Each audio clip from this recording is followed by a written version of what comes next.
From the Carl Chevrolet Studios in West Des Moines, welcome to Iowa Live. I am Lou, and attorney Kim Baer is joining us in studio right now, and we're talking about buying businesses here today. Hi, Kim. How are you? I'm doing pretty good. How about you, Lou? Great. And buying a business was on a lot of folks' radar, especially over the past couple of years. Yes. What happened with the pandemic. But Yes. we have some things you need to keep in mind if that is on your radar. Absolutely. So I thought we'd just give some tips to people buying and selling a business. So just some things to kind of keep in mind. All right. So where are we starting? Okay, so if you're buying a business, you really want to look at probably the last 5 years of tax returns. I think that's even more important with the pandemic because you want to see how was the business doing before the pandemic, how did it survive during the pandemic. You want to make sure you see, are there SBA loans, was there PPP money, what are the debts? So 5 years of tax returns ideally. Okay, and that's right off the bat. That should be like the first thing on your checklist. Yes, absolutely. And that's something that you should be reviewing before you make an offer because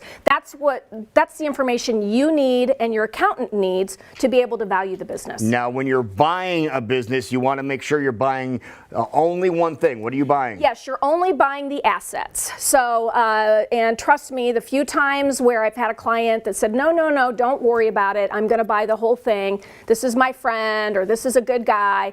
And then I get a call a year later saying, all of these debts came out of the woodwork and am I really responsible for them? Well, we'll look at the purchase agreement, and if it says you're buying the whole company and not the assets, then yes, you bought the whole company and now you're responsible for the debts. And that's it's almost like the fine print. Yes, yeah, yes. That you have to make sure that you cover and you check. Yes. Okay. So right. Typically what we would do is we would set up a new LLC, and that LLC buys the assets of the existing business and we move it over. So that's typically how we would handle that. Just to protect yourself, Yes, which just we've to talked protect. about LLCs Absolutely. in the past. Absolutely. Okay. Now, we also want to talk about something that is confusing to some people, but non-compete. So what is that all about? Well, a good example is, let's say I'm buying your business, okay. and you make these great widgets that everyone loves. And so I'm going to buy your business.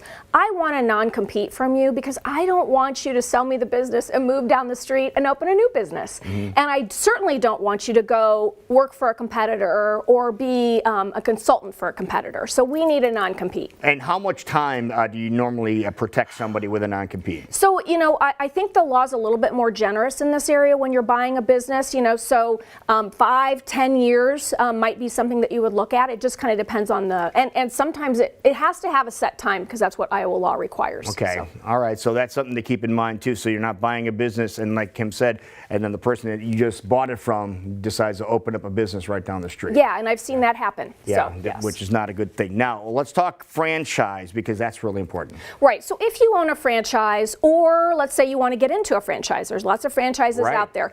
You really need to do your due diligence. But if you are buying a franchise or selling a franchise, you need to be working through the franchise company because they have lots of requirements. I've seen people get 90% done with a deal, and then the franchisor, the parent company, Sure.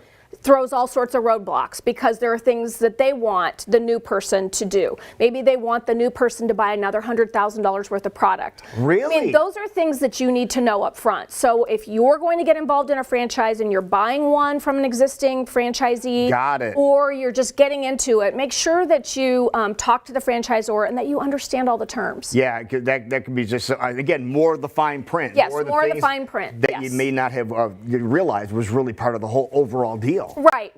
I think some of these legal issues, people get so excited because they're going to open a business and it's their dream. And so I always joke with them that the lawyer is the speed bump. We're the ones that need to slow everything down, and we need to make sure that we're doing it right so that there's not a problem down the road. Okay, now we talked about this briefly here just a couple of seconds ago, but want to make sure that you check the warranties and you make sure that what you're buying is what you think you're buying, right? Absolutely. I'll give you just a real quick example. Absolutely. So there's a no material adverse change clause that we put in our agreements. It's pretty standard. Most lawyers use them. But there was a group of people selling a car wash, and the group who bought the car wash, all excited, thought the price was great. There was not a claim in there for or not a clause for no material adverse change. The sellers knew that the road was going to be closed. Oh no! Down the like a year later. Yeah. And so that was a huge huge problem because they didn't disclose that, and that, of course, would be a material adverse change that's coming. Yeah, like traffic for cars for a car wash. Exactly. So anyway, so there's certain clauses you want in the agreement. All right. Now, speaking of agreements, if you're making an agreement, make sure you have it on paper, right? Yes, everything needs to be in writing. And if you and I have a handshake deal and you say, hey, I'm going to throw in the freezer for free, it needs to be in writing, because later you may say, no, I sold the freezer. What are you talking about? And maybe I really needed the freezer and I don't have money to buy a new one. So even if it's just in handwriting, make sure it's written down. All right, so a lot of things to keep in mind. People want to get more information. Maybe they have some questions. They can get a hold of you really easily. Yeah, absolutely. Just give us a call at 515-279-2000. All right. Kim Baer, great information. As always, you have us excited about getting a business, but do it in the right way. Thank you so much. Thanks.